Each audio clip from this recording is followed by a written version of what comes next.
Hello, Bacha Party. I hope all you are fine.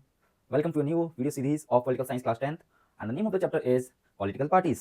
बिल्कुल सही सुना आपने। यहाँ बात करेंगे सिर्फ पॉलिटिकल पार्टीज की। कहीं आप सोच रहे हो बर्थडे पार्टी या फिर मैरिज फंक्शन की पार्टी, नहीं, कौन सी? Political party. तो चलिए इस चैप्टर में बात करेंगे व्हाट आर पॉलिटिकल पार्टीज, किसको पॉलिटिकल पार्टी कहेंगे, क्या उसके कंपोनेंट्स हैं, what are their functions, why are they necessary and what are different types of political parties, उनके कितने थ्री टाइप्स कौन कौन से हैं, इनके बारे में, इंडिया में कौन कौन सी पार्टी का क्या दर्जा है, डेजिग्नेशन क्या है, इन सब की जानकारी इस चैप्टर में आपको मिलेगी and it is a little bit important for your board examination. बहुत छोटे छोटे क्वेश्चन इस चैप्टर से पूछे जाते हैं और मैं बताऊंगा अभी कि कहाँ से आपको पॉसिबिलिटी होगी शॉर्ट और लॉन्ग क्वेश्चन पूछने की। तो चलिए स्टार्ट करते हैं बिना किसी देरी के।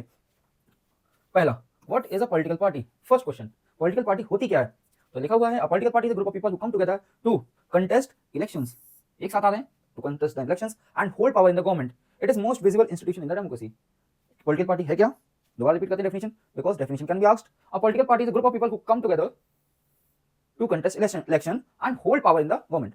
It is group of people, बहुत सारे कई सारे लोगों का, अलग अलग कमेटी, अलग अलग सेक्शंस, अलग अलग रेसेस के लोग आते हैं एक साथ। और क्यों आ रहे हैं? टू कंटेस्ट द इलेक्शंस लड़ने के लिए। और क्यों लड़ेंगे इलेक्शन? जिससे ही फॉर्म ऑफ गवर्नमेंट, यानी गवर्नमेंट को वो बना सके and they can run the country. Okay, दोबारा रिपीट करते हैं। Political party is a group of people who come together to contest election and form the government. It is most visible institution in the democracy. यानी दिखने वाली सबसे visible क्या है? Institution है, यानी डेमोक्रेसी का वो दिखने वाला आईना है जो हमें दिखता है कि भैया डेमोक्रेसी चल कैसे रही है। हम कहते हैं भैया पॉलिटिकल पार्टी से, क्योंकि हम तो पॉलिटिकल पार्टी को ही क्या देते हैं? वोट्स, और वो क्या करती है कि हमारी कंट्री को रन। तो डेमोक्रेसी का एक दूसरा रूप क्या हो गया? Political parties.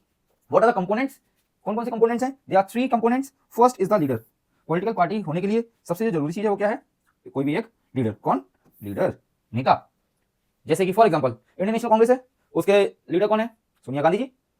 भारतीय जनता पार्टी, जेपी नड्डा साहब, है ना? तो कोई ना कोई तो लीडर होगा, नरेंद्र मोदी जी। यानी जो भी पॉलिटिकल पार्टी का face, Aam Aadmi Party Arvind Kejriwal, Samajwadi Party Akhilesh Yadav, is it?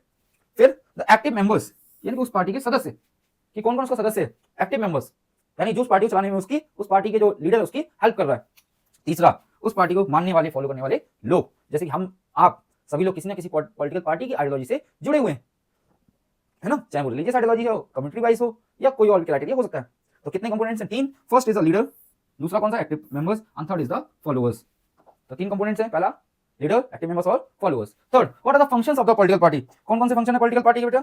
देखिए, it has to contest the elections. Political party क्या करती है? It contest the elections. Elections में पार्टिसिपेट करती है। क्यों करती है? इलेक्शंस में पार्टिसिपेट करने के बाद क्या बनाएगी? गवर्नमेंट। जो मेजॉरिटी पार्टी होती है वो क्या बनाती है? गवर्नमेंट। अगला, play decisive role in making laws. Election लड़ेगी, इलेक्शन लड़ने के बाद कहां बैठेगी? उस लेजिस्लेटिव असेंबली में, और लेजिस्लेटिव असेंबली का क्या काम होता है? To frame the laws. Third, provide access to government schemes and policies. It provides access, नई नई गवर्नमेंट स्कीम्स, पॉलिसीज बना करके लोगों तक उसकी पहुंच इनेबल कराती है। Third, put forward different policies and programmes. लोगों के सामने अलग अलग पॉलिसीज और प्रोग्राम्स को इंट्रोड्यूस करती है कि भैया ये नई योजना है, इसका लाभ आप इस तरीके से उठा सकते हैं जिससे कि लोगों तक कोई भी योजना या कोई चीज पहुंच सके। ठीक है, जैसे इन 2014 BJP government come into power, इन्होंने जीरो अकाउंट बैलेंस, यानी जीरो बैलेंस वाले खाते, जनधन खाता खोला, जिससे कि उसका फायदा लोगों तक पहुंच सके। इसके अलावा किसान सम्मान निधि, यानी जो फार्मर्स हैं उनको 2,000 रुपए डिस्ट्रीब्यूट किए जाएंगे। क्यों? जिससे कि उनका एक तरीके से जो भी अगर लॉस हो रहा है तो कुछ ना कुछ उनका बेनिफिट किसानों को होता रहे, to motivate them. Party shapes public opinion. लोगों का ओपिनियन कौन फॉर्म करती है? Political parties. आपको कैसे, है ना? जो हमारा ओपिनियन है कि भाई सामने वाली जो रूलिंग पार्टी को क्या कर रही है, तो कौन फ्रेम करने में हमारी हेल्प करेगा? अपोजिशन। जो उस पार्टी के जो पार्टीज हैं वो हेल्प करेंगे भैया कि कैसा नजरिया होना चाहिए। जो उस पॉलिटिकल पार्टी का नजरिया होता है, जो लोगों का नजरिया होता है, वही पॉलिटिकल पार्टी का होता है, और वही वहां पर शो ऑफ होता है। ये पार्लियामेंट में कोई पॉलिटिकल पार्टी पहुंचेगी, हमारी रिप्रेजेंटेटिव है, हमारा जो ओपिनियन है वो पॉलिटिकल पार्टी ही दिखाएगी। हम हर इंडिविजुअल जाकर पार्लियामेंट में पार्टिसिपेट नहीं कर सकता, इसलिए हमारी तरफ से कौन पार्टिसिपेशन करेगा? हमारा एमपी या एमएलए। कि लोगों का क्या ओपिनियन है, जैसे आपके यहाँ का कोई एमपी एमएलए होगा, आपके कुछ क्षेत्र की प्रॉब्लम होगी, तो आपका ओपिनियन कौन प्रेजेंट करेगा? वो पर्टिकुलर बंदा। Parties form and run the government. जो पॉलिटिकल पार्टीज हैं जो मेजॉरिटी में आती हैं तो they form the government and run the country. अगला, अब यहाँ पे बात है लूजिंग पार्टी, हारने वाली पार्टी। वही लूजिंग पार्टी का क्या काम? क्रिकेट मैच होता है या कोई मैच होता है, जीतने वाले को इनाम मिलता है, हारने वाले क्या? उसको कुछ नहीं मिलता।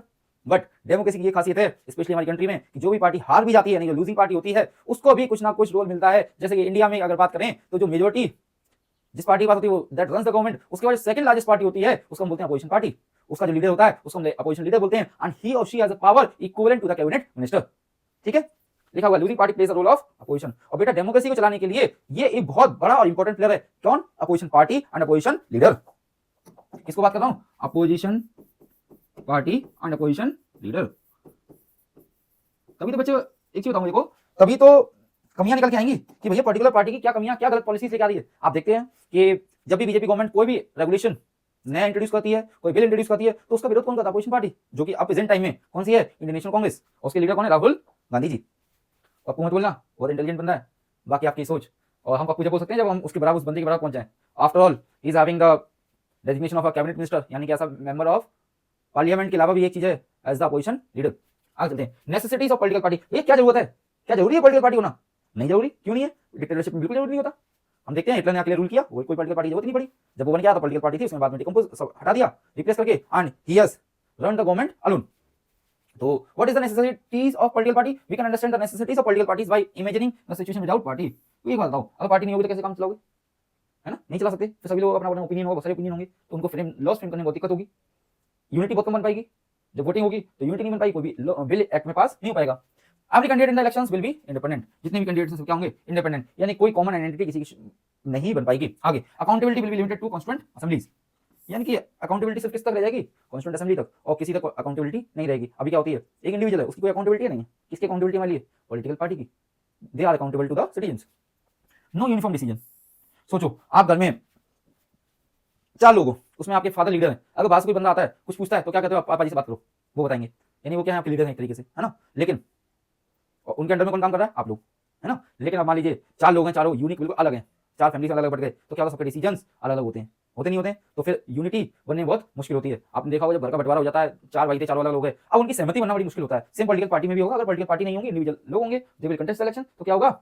सबकी यूनिटी बनना बहुत मुश्किल हो जाएगी और कोई भी डिसीजन हम कॉमन नहीं ले पाएंगे। No one would be responsible to look after the country. Responsibility किसी पर नहीं रह जाएगी। एक पॉलिटिकल पार्टी में रिस्पांसिबिलिटी होती है, उसको पता है कि अगर उसने कोई गलत काम किया तो आने वाले टाइम में उसको लॉस झेलना ही पड़ेगा। तो चलिए आगे चलते हैं। रिप्रेजेंटेटिव डेमोक्रेसी, इसका मतलब क्या है? यानी कि we are representing democracy with the help of political parties. Different views of society can be represented by single agency. इन अलग अलग जो ऑर्गेनाइजेशंस हैं, अलग अलग ग्रुप्स हैं सोसाइटी के, उनके व्यूज को निकाल सिर्फ एक single party. Responsible government can be formed. किस टाइप की government? Responsible, that is accountable to its decisions and responsible also. Okay, large society need representation and thus representation represented through political parties. यानी जो बड़ी countries हैं, बड़ा geographical area है, उसको बड़ा ज्यादा बड़ा रिप्रेजेंटेशन को चाहिए, और वो किससे कौन रिप्रेजेंट कर रहा है उनको? Political parties. और पॉलिटिकल पार्टीज मैंने बताया उसके एक्टिव मेंबर्स होते हैं, वो सारी इन्फॉर्मेशन नीड्स लोगों की पॉलिटिकल पार्टी के सामने रखते हैं, उसकी हेल्प से पॉलिटिकल पार्टी चलती है। अब देखिए पॉलिटिकल पार्टी चल रही है, उसके हमने कंपोनेंट्स देख लिए। अब देखते हैं भैया पॉलिटिकल पार्टी क्या जो फॉर्म है कि लीडर एक हो सकता है, 2 हो सकते हैं, एक पार्टी हो सकती है, 2 हो सकती है, 10 हो सकती है, 20, 50, 100, 500, 1000, लाख, 10 लाख, कितनी पॉलिटिकल पार्टी हो सकती है। तो इस बेसिस पे हमने पॉलिटिकल पार्टी 3 पार्ट्स में डिवाइड करेंगे। कितनी पार्टी होनी चाहिए हमारे पास? पहला one party system, second is two party system and third is multi party system. First one party, then two party, then 3 party और मल्टी पार्टी सिस्टम। पहला कौन सा है? कितनी पार्टी? वन पार्टी सिस्टम, यानी कि किसी कंट्री में जिसमें सिर्फ एक पॉलिटिकल पार्टी है वो होगा क्या? One party system. जिस कंट्री में 2 पॉलिटिकल पार्टी वो क्या है? 2 पार्टी सिस्टम। एंड यहाँ पे कौन सा है? 3 पार्टी, यानी कि मल्टी पार्टी सिस्टम। यानी पॉलिटिकल पार्टी कितनी होनी चाहिए इस क्वेश्चन में हम कह सकते हैं भैया ये 3 पार्ट्स में हम डिवाइड कर सकते हैं। पहला one party system, second 2 party system, third is multi party system. हम किस में आते हैं भैया? हमारी कंट्री में पॉपुलेशन ज्यादा है, उतनी ही ज्यादा पॉलिटिकल पार्टीज हमारे पास होनी चाहिए, तो कौन सिस्टम में आएंगे हम? मल्टी पार्टी सिस्टम में। इसका कौन एग्जांपल है? इसका कौन है? इसका एग्जांपल अब आप लिखेंगे। अब बेटा जब भी आप नोट्स बनाइएगा एग्जाम के लिए इसी तरीके से बनाइएगा, where it will be very easy for you to revise during the exams. और इनकी क्या प्रॉपर्टीज अभी आगे पढ़ेंगे, और आपको नोट्स कैसे बनाने हैं इस तरीके से, इसको एक पेज पर लिख लेना है और इस पेज को 3 पार्ट में डिवाइड करके इस पर ही इसी जस्ट नीचे नोट करते जाना है। तो चलिए, वन पार्टी सिस्टम की क्या खासियत होती है? इसका मतलब है कि कंट्री में सिर्फ एक ही पॉलिटिकल पार्टी होगी भैया, दूसरी नहीं होगी, हम दूसरी दो नहीं चल सकते भैया, हम एक ही चलेंगे, बस एक ही पार्टी से हम काम चलाएंगे।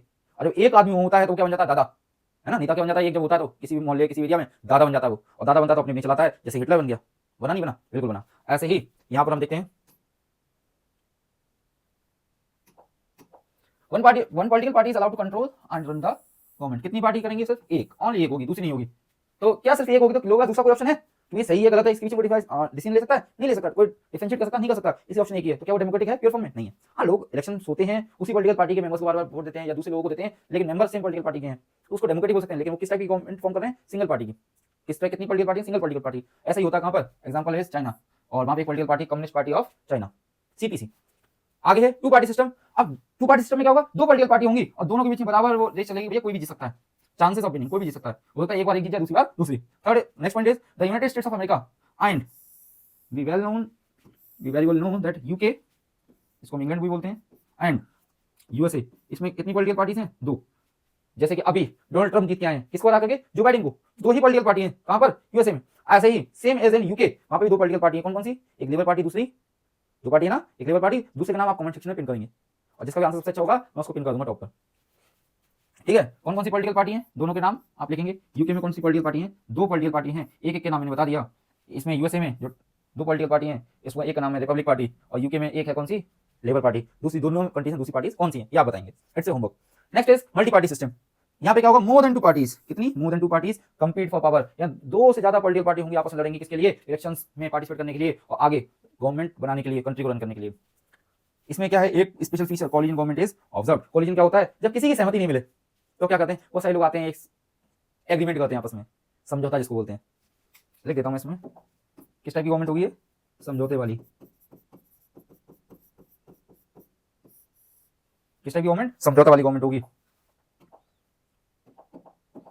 तो अब ये हमने देख लिया कि वन पार्टी सिस्टम कहां है, टू पार्टी कहां है, थ्री पार्टी, मल्टी पार्टी कहां है, और उनका छोटा सा एक ब्रीफ इंट्रोडक्शन देख लिया। लेकिन प्रोस और कॉन्स देखते हैं कि प्रोस और कॉन्स क्या है, पॉजिटिव पॉइंट्स और क्या नेगेटिव पॉइंट्स। आपने देखा होगा, यहाँ पर लिख रखा है। तो वन पार्टी सिस्टम का प्रोस यानी कि पॉजिटिव पॉइंट क्या है, तो यहाँ पर है, sorry it is Q, it helps in quick decision making. किसमें हेल्प करता है, क्विक डिसीजन मेकिंग। तुरंत एक पार्टी है, उसका लीडर होगा, एक कुछ मेंबर्स होंगे, वो बैठेंगे और तुरंत डिसीजन ले लेंगे, चाहे वो डिसीजन सही हो या गलत, मोस्टली कुछ करेंगे सही हो। कौन से यानी कि नेगेटिव पॉइंट्स क्या होंगे, it is more vulnerable to dictatorship and it is against democracy. It is against democracy, most vulnerable to dictatorship and it is against democracy. अगला, टू पार्टी सिस्टम का प्रोस यानी पॉजिटिव पॉइंट कौन से, it is more stable, एक नई party हमेशा रहेगी। दूसरा कौन सा यानी नेगेटिव क्या है, माइनॉरिटी में लेफ्ट बैंड, यानी दोनों पार्टी क्या कुछ करेंगी, मेजोरिटी का सपोर्ट लें, मेजोरिटी को अपनी तरफ खींचें और माइनॉरिटी को क्या करेंगे, लोग पीछे छोड़ देंगे। मे भी हो सकता है माइनॉरिटी पीछे ले जाए। मल्टी पार्टी सिस्टम में क्या होगा, प्रोस क्या होंगे, fair chance of elections of winning, सभी को बराबर का मौका है, जो भी चाहे वो खड़ा हो सकता है। इसके अलावा it is most purest form of democratic government, क्योंकि सबका पार्टिसिपेशन है, कोई भी आ सकता है, हमारे यहाँ गरीब से गरीब और अमीर से अमीर इंसान इलेक्शंस में खड़ा हो सकता है। और नेगेटिव पॉइंट क्या है, पॉलिटिकल इनस्टेबिलिटी, क्यों रहेगी, due to the coalition form of government. अगर मान लीजिए सहमति नहीं बनी दो पार्टी में या मेजोरिटी फॉर्म ऑफ गवर्नमेंट नहीं आई तो क्या होगा, मेजोरिटी में गवर्नमेंट नहीं आई, ज्यादा वोट नहीं मिले 50% से ज्यादा किसी को, तो क्या होगा, फिर कोलिजन गवर्नमेंट बनेगी, है ना। और कोलिजन कैसा होता है, कोलिशन भिड़ंत वाला नहीं, कोलिजन, कोलिशन यहाँ गवर्नमेंट है, कोलिशन। तो इसमें यहाँ पे क्या होगा, समझौते वाली सरकार बनेगी। और होता है अगर सामने वाली बात नहीं माने, चार लोग बैठे थे, चारों ने उसी का एक ही पाया पकड़ लिया कि एक बार मैं बैठूंगा, 2 महीने के लिए तुम बैठोगे, 2 महीने के लिए तुम। अगर मान लो इन केस एक बंदे की 3 लोगों ने अपनी चलाई और एक की बात नहीं मानी गई, तो क्या होगा, वो वाला उस पाई को लेकर अलग उड़ जाएगा और जैसे वो पाया अलग होगा उसी क्या होगी, धड़ाम से गिर जाएगी। यानी collision government is most instable form of government. लेकिन मल्टी पार्टी सिस्टम में पॉजिटिव पॉइंट्स क्या है, fair chance of winning and contesting in election and it presents the most pure form of democracy. चलिए आगे चलते हैं। So अब now question arise, which is the best form of government or better form of government? One party, two party or multi party? Party system is not something any country can choose. It evolves over a long time depending on the nature of society. कहाँ से निकल के आया? It has been evolved from the nature of society. Its social and regional divisions, its history of politics and history of elections. कहाँ से निकल के आया पार्टी सिस्टम? अब क्या कौन सा बेटर होगा देखते हैं। कहाँ से निकल गया पहले ही देखते हैं। It has been evolved from a long period of time.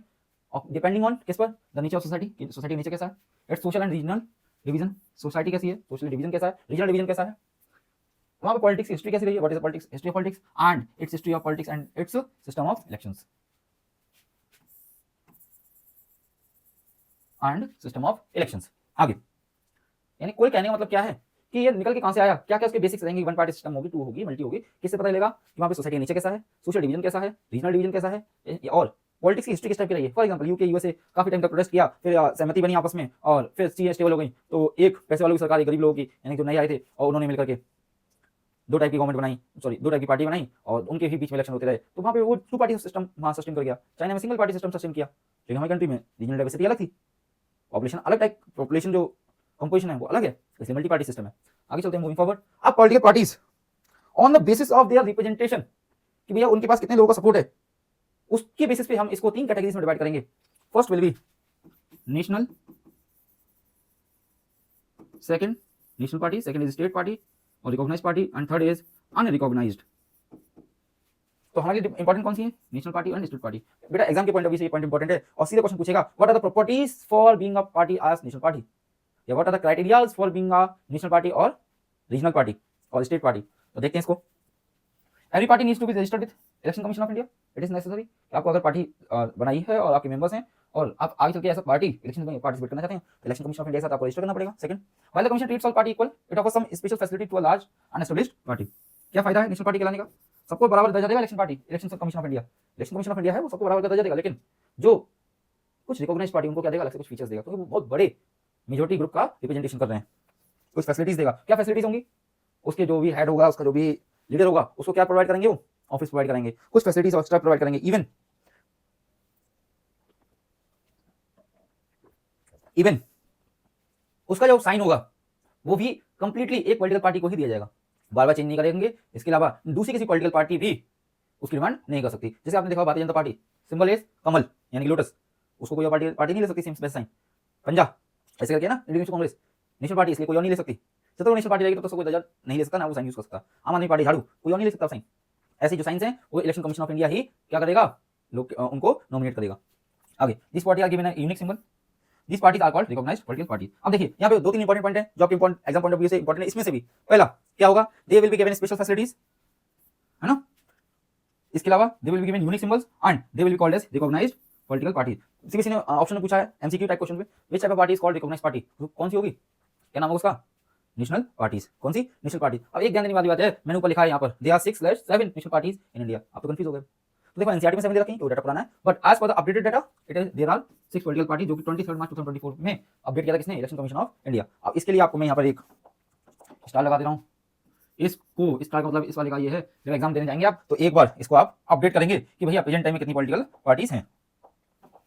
आगे चलते हैं, उसके नाम होंगे शायद ये, व्हाट आर द क्राइटेरिया। अच्छा उस सॉरी मैं भूल गया, ये बताना भूल गया कि भैया नेशनल पार्टी कहेंगे किसको, आपके दिमाग में आ रहा होगा, इसलिए मैंने ये स्लाइड बाद में डाली है। भैया आपको पहले बताया था नेशनल पार्टी होती है, उसके फीचर्स क्या है ना। नेशनल पार्टी को रिकॉग्नाइज्ड पार्टी बोलते हैं, उसको अलग से फायदा मिलता है, सिंबल मिलता है। अब आपके दिमाग में क्वेश्चन आएगा ये होती क्या है, इसके लिए अब देखते हैं कि क्या क्या क्राइटेरिया है जिसको हम नेशनल पार्टी बोलेंगे। पहला, पार्टी के पास कितने हो, मिनिमम 6% वोट्स आए हो किसके, इन द लोकसभा इलेक्शन, यानी पूरी कंट्री में 100% अगर वोटिंग हुई है लोकसभा इलेक्शन में तो कम से कम उसका कितना परसेंट मिला हो, 6%। यानी 100 वोट पड़े हैं पूरे इंडिया में, तो उस एक पॉलिटिकल पार्टी के पास अगर 6 वोट आ गए 100 में से, 6% वोट्स आ गए मिनिमम, तो वो क्या कहलाएगी, नेशनल पार्टी। लेकिन उसमें एक और चीज इंक्लूड होगी, अभी आगे देखेंगे। या फिर अगर 6% वोट लोकसभा इलेक्शन में नहीं आए तो किसमें आना चाहिए, 6% वोट किसमें है, स्टेट असेंबली इलेक्शंस। और वो कितने स्टेट्स में, 4 स्टेट्स में। या तो 6% वोट किसमें ले आओ, लोकसभा इलेक्शंस में, या फिर स्टेट असेंबली के इलेक्शंस में। 4 स्टेट असेंबली में कितने परसेंट वोट होनी चाहिए, 6%। दो में से कोई एक चीज होनी चाहिए। पहली जो नीड है वो, दूसरा क्या है, ये कितनी सीट जीता हो, कम से कम 4 सीट्स कम से कम जीत के आए हो लोकसभा में। ऐसा नहीं है कि भैया अलग अलग जगह थोड़े थोड़े कैंडिडेट्स खड़े किए, मतलब जिनका कोई वजूद नहीं था, लेकिन लोगों की मेजोरिटी की वजह से, उस कम्युनिटी की मेजोरिटी की वजह से उन्हें वोट तो मिल गए। अब 6% क्या 10% वोट मिल गए, लेकिन जीत के एक भी नहीं आया, क्या फायदा उनका।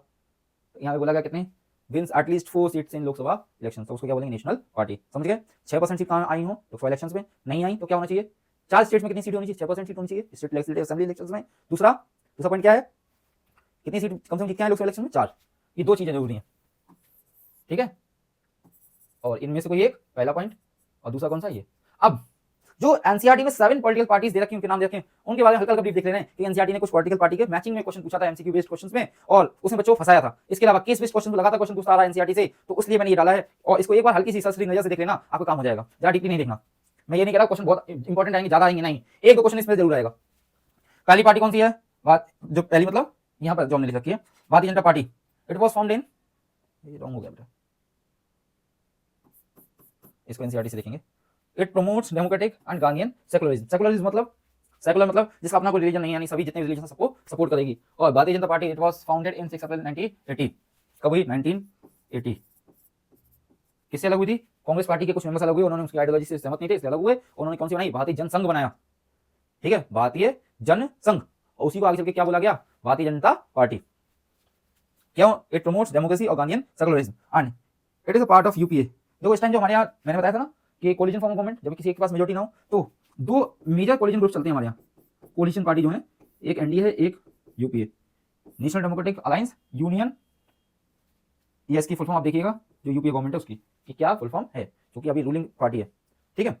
आगे चलते हैं, देखते हैं भारतीय जनता पार्टी का एस्टैब्लिश हुई 6 अप्रैल 1980। ये देख लो 1980। इंडियन नेशनल कांग्रेस कौन सी थी, जो आजादी में पार्टिसिपेट किया, वो कौन सी थी, इंडियन नेशनल कांग्रेस। लेकिन अब वाली अलग है कि इंडिपेंडेंस के बाद उसको बोला गया था इसका नाम चेंज कर देते हैं, लेकिन लीडर्स ने कहा नाम चेंज नहीं करते हैं, सिर्फ इसको फॉर्म चेंज करते हैं। वो इंडिपेंडेंस के लिए जारी थी, ये फॉर्म गवर्नमेंट रूल करेगी। तो यहाँ पर बोला गया, ये कब बनी थी, 1885।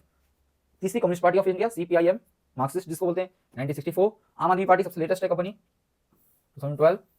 उसके बाद बहुजन समाजवादी पार्टी 1984। उसके बाद एक नई पार्टी बनी, नेशनल पीपल्स पार्टी, 6 जनवरी 2013 में बनी। और ये क्या है, आज के टाइम में नेशनल पार्टी है। देखो सोर्स कहां से लिया मैंने, इलेक्शन कमीशन ऑफ इंडिया से। 10 अप्रैल 2020 election commission of India revoked the national party status of 3 farmer national parties. जो भी हम इसमें देखेंगे लिस्ट में, उसमें 3 कौन से, Trinamool Congress TMC, NCP national Congress party, nationalist Congress party, इसका भी इसको भी हटा दिया। और कम्युनिस्ट पार्टी ऑफ इंडिया, इसको भी किससे हटा दिया गया, किससे हटाया बताओ, नेशनल पार्टी के दर्जे से हटा दिया गया। अब इसकी जगह किसको ऐड कर दिया गया है, किसने, इलेक्शन कमीशन ऑफ इंडिया ने किसको ऐड किया, आम आदमी पार्टी को किसमें ऐड कर लिया, नेशनल पार्टी में। क्यों किया, क्योंकि जो उसकी स्पेशलिटी थी कि भैया इतने परसेंट वोट, कितने percent, 6% vote in Lok Sabha elections, या फिर 4 स्टेट असेंबलीज में कितने 6% वोट हो, और कम से 4 सीट्स क्या हो लोकसभा में, और जो लोकसभा मेंबर्स होते हैं उनको क्या बोलते हैं, मेंबर ऑफ पार्लियामेंट, एमपी जिसको बोलते हैं। समझ गए होंगे आप। आगे आगे चलते हैं और देखते हैं फटाफट जल्दी से कि और दूसरी कौन सी, Indian National Congress one of the oldest party, कब फॉर्म हुई 1885 में, बस इतना याद रखना। इसने कई सारे डिकेट्स इंडिया को रूल किया, स्टेट पार्टी स्टेट लेवल पे भी और नेशनल लेवल पे एक साथ रूल किया, इंडिपेंडेंस के बाद बनने वाली सबसे पहली पार्टी थी। ये सब कुछ इसकी स्पेशलिटी है, और रूलिंग पार्टी रही after the independence since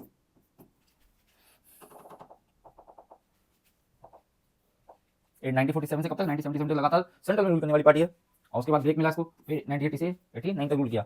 largest party in 2000 Lok Sabha election, सबसे बड़ी पार्टी थी, लेकिन उसके बाद कौन सी पार्टी बन के आ रही है, भारतीय जनता पार्टी बन के आ रही है। आगे कम्युनिस्ट पार्टी ऑफ इंडिया, ये कब बनी 1925, और believes in Marxist ideas in the ideas of Lenin and secularism and democracy.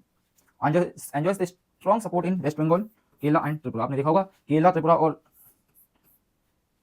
और वेस्ट बंगाल में आपने देखा होगा फॉर्म ऑफ गवर्नमेंट, उनके काम करने का तरीका अलग है, और सेंट्रल गवर्नमेंट से बॉन्डिंग भी काफी कम रहती है, क्योंकि वो किसका पार्ट है, कम्युनिस्ट पार्टी ऑफ इंडिया। हालांकि इसका दर्जा खत्म हो चुका है as national party. Communist party of CPIM बता चुका, देखो आपको यहाँ इसका भी दर्जा खत्म हो चुका सीपीआईएम का, sorry communist party of India का दर्जा खत्म हो गया, सीपीआईएम अभी भी क्या है, इसका खत्म हो गया, अब ये नहीं है, बट सीपीआईएम अभी भी है। Formed in 1964, believes in Marxist ideas और लेनिन के आइडियाज में बिलीव करते हैं, and they are the strong supporter of secularism, democracy and secularism has been in power in waste Bengal without break for 30 दिन की ब्रेक से भी कम, यानी कि गवर्नमेंट खत्म हुई, उसका टेन्योर खत्म हुआ, उसके बाद 30 दिन से पहले गवर्नमेंट बन गई, यानी कि 30 दिन से ज्यादा आज तक कभी गैप ही नहीं हुआ इसके टेन्योर खत्म होने और नई गवर्नमेंट बन के आने में।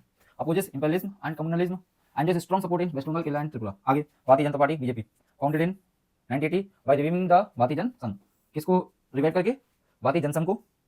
क्यों, it wants to build a strong and modern India by drawing inspiration from India's ancient culture and values. इन्होंने कहा भैया हमारे जो इंडिया का एंशिएंट कल्चर वैल्यूज उसको लेकर के उसी बेसिस पे हम इंडिया का एक नया जो मैप है, नया दर्जा है इंडिया का इंटरनेशनल लेवल पे, नया ओहदा है, उसको हम बनाने के लिए सोच रहे हैं। It's support is based increased substantially in the 1990s। इसका जो सपोर्ट बेस है, यानी लोगों का जो सपोर्ट है, इसके जो फॉलोअर्स हैं, एक्टिव पार्टिसिपेंट्स कब बढ़े 1990s से। आपको पता होगा क्या हुआ है 1990s में। केम टू पावर इन 1998, जब हमारे एक बहुत परमानेंट लीडर अटल बिहारी वाजपेयी सेंट्रल गवर्नमेंट के लीडर बन के आए, इसके मेन लीडर बन के आए, तब ये मेन हाईलाइट में आई, came in the power as a leader of the NDA. Emerged as largest party in 2014 तक कौन थी, इंडियन नेशनल कांग्रेस। लेकिन उसके बाद कौन सी पार्टी बन के आई सबसे बड़ी पार्टी, लार्जेस्ट पार्टी, भारतीय जनता पार्टी। देखिए उस प्रॉमिनेंस है, कब फॉर्म हुई 1980, किसको रिवाइव किया गया, जिसका नाम चेंज किया, भारतीय जनता पार्टी रखा गया, भारतीय जन संघ। कौन सा था, भारतीय जन संघ।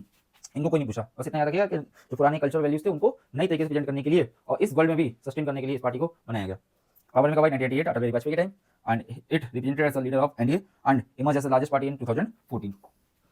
भारतीय बहुजन समाजवादी पार्टी, बहुजन समाजवादी बीएसपी जिसको बोलते हैं, 1984 में बनी under the leadership of Kashiram, और उसकी प्रेजेंट टाइम में बहुत पॉपुलर लीडर रही हैं, इनका नाम है सुश्री मायावती जी, है ना। Seeks to represent the secure the power of Bahujan Samaj which includes the dalits, Adivasi और ओबीसी, और उसका मेन बेस कहाँ पर है, उत्तर प्रदेश में। किसको रिप्रेजेंट करने की बात कर रही है, दलित्स की, आदिवासी की और ओबीसी की, उनका मेन बेस कहाँ पर है, उत्तर प्रदेश में। इसके बाद ऑल इंडिया तृणमूल कांग्रेस कब लॉन्च हुई, जनवरी 1988 under the leadership of Mamata Banerjee. आपने सुना ही होगा, वेस्ट बंगाल में गवर्नमेंट है, recognised as national party in 2016। It has been in power in Bengal since 2011। तो ये 11 से लगातार बंगाल पावर में है, एंड फोर्थ लार्जेस्ट पार्टी इन लोकसभा, पहली कौन सी है इस टाइम, बीजेपी। कौन, बीजेपी। सेकंड कौन सी है, इंडियन नेशनल कांग्रेस। थर्ड आप बताएंगे, फोर्थ कौन सी है, all India Trinamool Congress. Okay, आगे बात करते हैं। अब देखिए नेशनल पार्टी मैंने बता दी, जो 2023 में नोटिफिकेशन आया 24 में 23 मार्च को, तो उसमें 6 बताई, मैंने आपको 7 बताई as it is mention in NCERT. उसका स्टेट पार्टी जो दूसरा दर्जा है जो election commission of India political party को देता है, वो है स्टेट पार्टीज, और they are also known as regional parties. ठीक है, उनको रिकॉग्नाइज बोलते हैं, इनको रीजनल। ये ध्यान रखिएगा, उनको कौन सा बोलता है, रिकॉग्नाइज पार्टी बोलते हैं, इनको कौन सा, रीजनल। खाली ये एक रीजन में इनका रोल नहीं है, नेशनल पॉलिटिक्स में भी बहुत बड़ा रोल प्ले करती है, क्योंकि इन्हीं से ही जब किसी एक बड़ी पॉलिटिकल पार्टी को सपोर्ट चाहिए होता है, इन्हीं पॉलिटिकल पार्टी से सपोर्ट लिया जाता है। जब किसी भी पॉलिटिकल पार्टी के पास मेजॉरिटी नहीं होती तो अलायंस यानी कि गठबंधन इन्हीं से बनाया जाता है।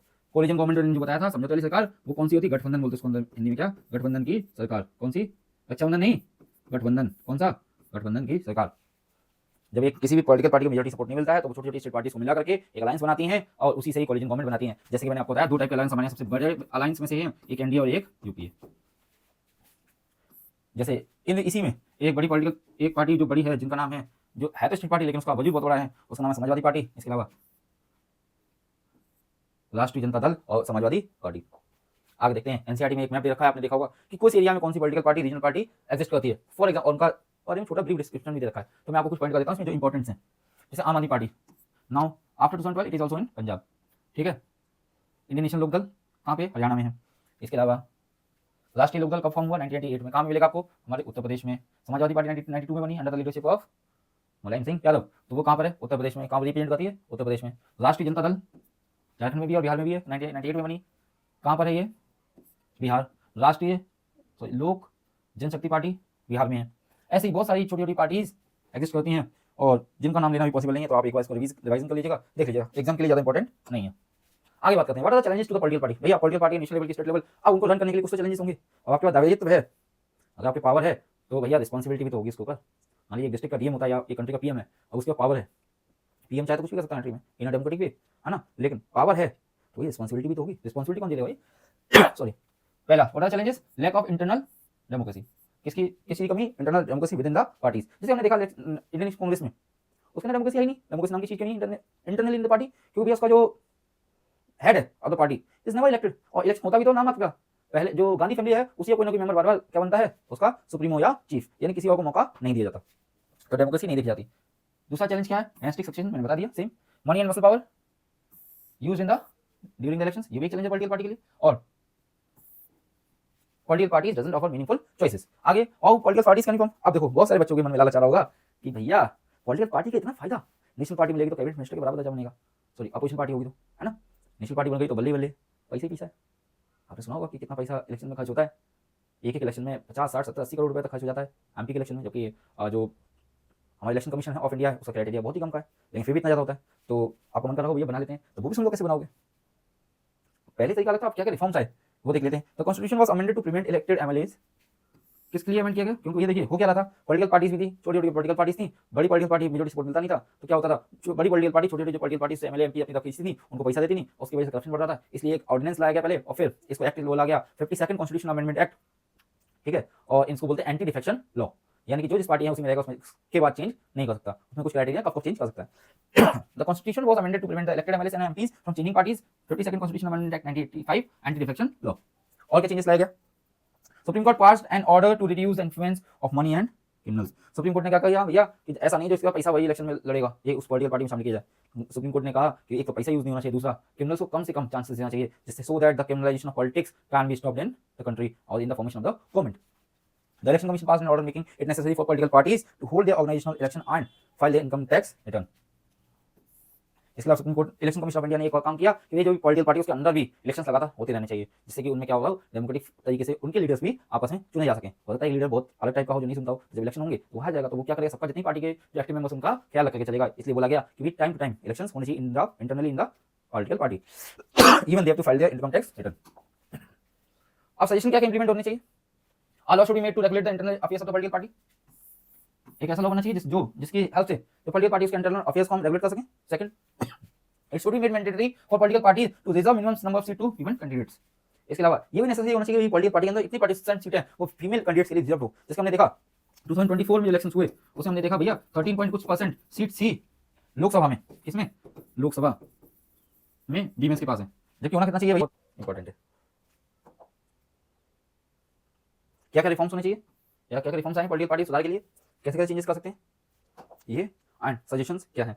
This was all about the chapter, and if you like the video please put the like button and please subscribe our channel and let it reach to other members also, जिससे उनको बेनिफिट मिल सके। And आपके चूंकि board examination 2025 पास में आने वाले, आपके report से स्टार्ट होने वाले हैं, तो जैसे ही ये चैप्टर डिस्कशन सीरीज खत्म होगी उसके बाद हम बहुत ही जल्द आने वाले क्वेश्चन डिस्कशन सीरीज, उसमें डिस्कस होगा आने वाले लेटेस्ट जो भी टाइप के क्वेश्चंस है वो प्रीवियस क्वेश्चंस और किस टाइप के क्वेश्चंस की मोस्ट प्रोबेबिलिटी है उसको भी हम डिस्कस करेंगे। Till then stay tune, be healthy और अपनी सेहत का, फैमिली का ध्यान रखिए। टाटा बाय बाय, जय हिंद जय भारत।